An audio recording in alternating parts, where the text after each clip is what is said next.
Okay, let's move on. Why do you want this job? Kasi nasa likod lang yung bahay namin at sabi kasi ng tropa ko enggot daw yung interviewer kaya makakasok daw ako dito.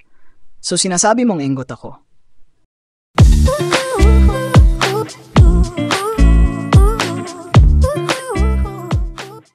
Good morning. Please introduce yourself. Ako nga pala si Juan Tamad. So tamad ka? Bansag lang sa akin yun, pero tamad talaga ako. Okay, so tell me about your strengths. Kaya ko rin tumaya ng isang paa sa loob ng 10 seconds. Malakas din ako. Minsan nga, tulog na mga kasama ko. Pero ako gising pa. I mean your strengths sa work.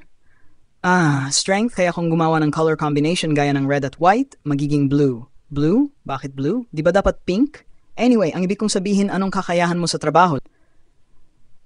Masipag ako at malakas. Ano naman ang weaknesses mo na related sa work? Wala naman akong kahinaan.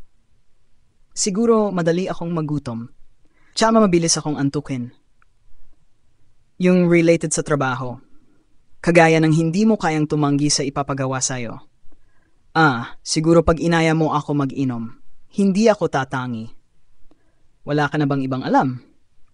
Madami, gusto mo mag-inom na lang tayo para malaman mo yung pag-aaway ng kapitbahay namin. Pag sa umaga nagagalit yung babae, sisigaw siya, mga walang hiya talaga tong pusa na to, ninakawan naman tayo ng ulam. Okay, let's move on. Why do you want this job? Kasi nasa likod lang yung bahay namin at sabi kasi ng tropa ko enggot daw yung interviewer kaya makakasok daw ako dito. So sinasabi mong enggot ako? Hindi. Pero yung interviewer daw. Bakit? Kayo ba yung mag-interview sa akin? Hindi. Ako ang mag-interview. Ay mali o ako nga at nakasalalay sa akin kung makakapagtrabaho ka dito sa company na ito dahil ako ang may-ari.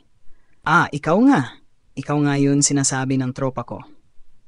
Paano mo ba nakita itong trabaho? May nakalagay kasi na hearing wear. Sa sakit ang ulo ko sa'yo, gusto sa trabaho masipag. Ayoko ng tamad at tutulog-tulog maliwanag. Sige, maliwanag. Okay, sige ganito na lang. May isang customer at bumili ng product natin sa halagang 19 pesos. Ang pera niya ay 20 pesos. Magkano ang sukli? Candy, you're hired.